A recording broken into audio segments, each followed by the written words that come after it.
All right, AP Econ class, this is Mr. Hagan, and the last time that we talked about 100% reserve banking, and we said 100% reserve banking means that if somebody puts money on deposit, if somebody puts money into a checking account or a savings account or something like that, let's say they put in $1,000, that created a $1,000 deposit, and the bank had to keep that $100,000 of cash in reserve in the vault in the bank.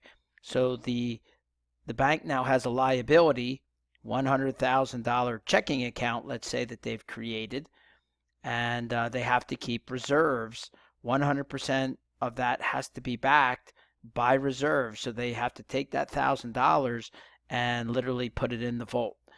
And so if you want to come take your money out of the bank, the bank would just go to the vault, they'd pull out your $1,000 and they would hand it to you. So every single dollar on deposit is backed by a reserve. That's a 100% reserve banking system.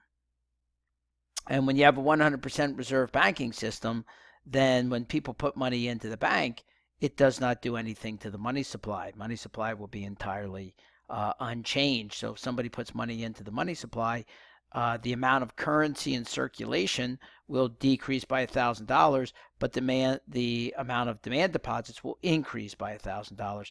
And so the money supply, nothing has changed.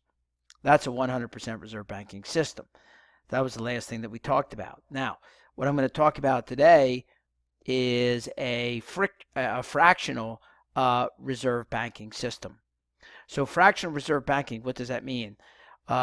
If it's going to mean that if the bank is only going to keep a small fraction of the money that is deposited in reserves, only a small fraction of reserves are ever actually used day to day. So the bank's going to say, why don't we take some of that money and lend it out? And I'll show you what that's going to look like here in a moment.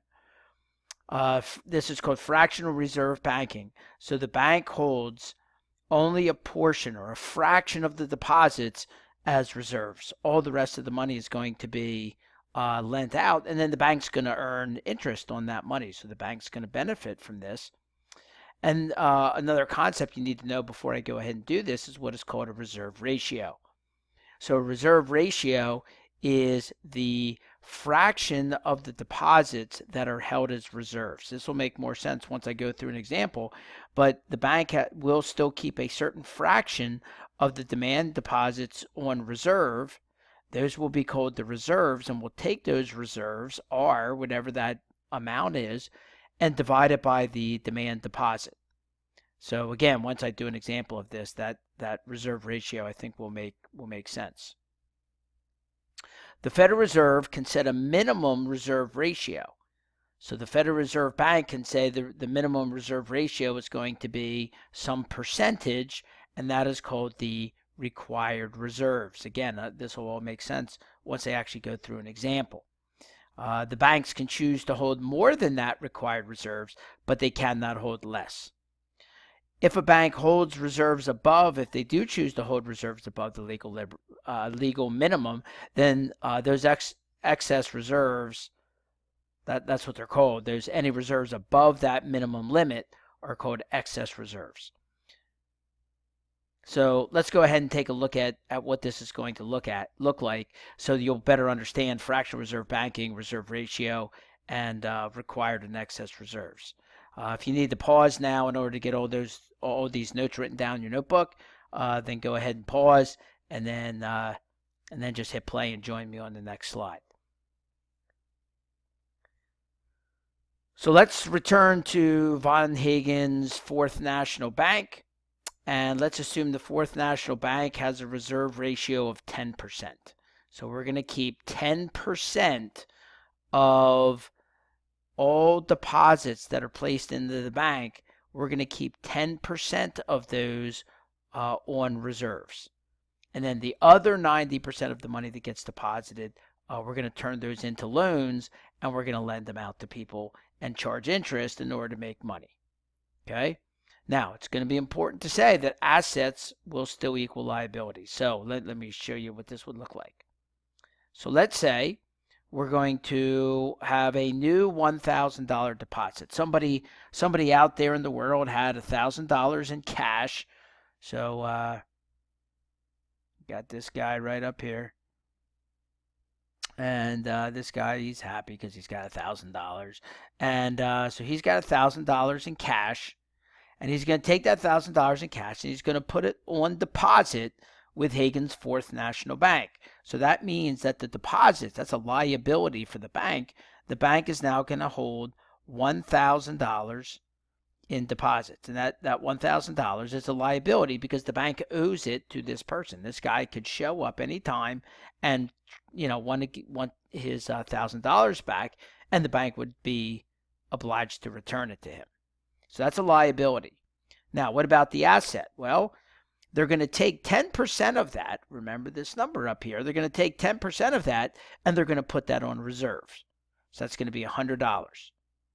So $100 will be put on reserve. That means that they take $100 of cash and they put it in the vault, right? So you literally have $100 sitting in the vault. Now, that leaves the other 90%. That's $900 off of this 1,000. The other $900 will now be used as loans. So the bank will lend this out to somebody to purchase a home or to buy a car or whatever other reason that they might want to lend out that money. And then they'll charge an interest rate on that, and the bank will make money on that. And so this is, for the bank, from the bank's point of view, this is a lot better than the 100% reserves, because 100% reserves meant that they couldn't lend any money out. They had to keep all the cash sitting in the bank. Now, 10% reserves, they only need $100 sitting in reserves, and the other $900 can be lent out and earn them interest. So what happens to the money supply as a result of this? Okay, what happens to the money supply? Well, first of all, prior to the deposit, the money supply was 1,000, assuming this is the only money in the world. There was currency of $1,000. That was this guy walking around with his $1,000. There was $1,000 of money supply. But what happens after the deposit? Well, after the deposit, there's $1,000 sitting in a checking account. So that's a demand deposit. Okay, so that's part of the money supply. But there's also $900 that can then be lent out to people. So people borrow the $900. They take the $900 out of the bank to go buy something. And that's $900 of additional currency that did not exist before. Okay? And so what happens to the money supply? The money supply is now $1,900. Okay? It's $1,900. Now, keep in mind, this guy, originally there was $1,000 of actual, dollar bills. This guy had $1,000 worth of dollar bills that actually existed. And those thousands of that $1,000 of bills, they still exist. They're still out there, but there's additional money, $900, that is not backed by bills. It's just like created in thin air. Okay, where is the money? If we were going to track it, where is this money? Well, of the cash, $100 of cash is literally sitting in the bank. That's a reserve, and then this other $900 was lent out to another person who is now carrying that cash around. So there's $1,000 of cash being carried around. But now we have this, there's $900 of cash being carried around. The other is sitting in the bank vault. But here's the really big thing. This $1,000 right here of deposit, that is just, it just exists on a computer screen. Okay, that's $1,000 that exists on a computer screen. So we have $100 sitting in reserves, cash, that nobody's doing anything with. It's not part of the money supply. We have $900 in cash that somebody has borrowed from the bank, and they can use it to go do stuff. And we have $1,000 that exists on a on a computer screen that this guy can now use to go write checks on. Okay, so literally the money supply is now $1,900. We have a $1,900 money supply. Notice this. The money supply has increased. We've added $900 of additional money supply. What about wealth? No new wealth has been created. I know there's new money out there. There's a higher money supply, so people think, oh, there's more wealth. Well, not really. There's not more wealth than there was before. Why not? Because the borrower, they have an increased asset. They have $900 of currency, the guy who borrowed this $900. But that borrower also has a $900 loan that he has to pay back to the bank. Okay? So yeah, some guy borrowed $900 and he has $900 to go buy stuff, but he also has a $900 loan. So the asset is $900 minus the liability of $900. The borrower is no better off than he was before. Okay? Same thing for the bank. The bank has $1,000 of additional liabilities, but they also have $1,000 of additional assets.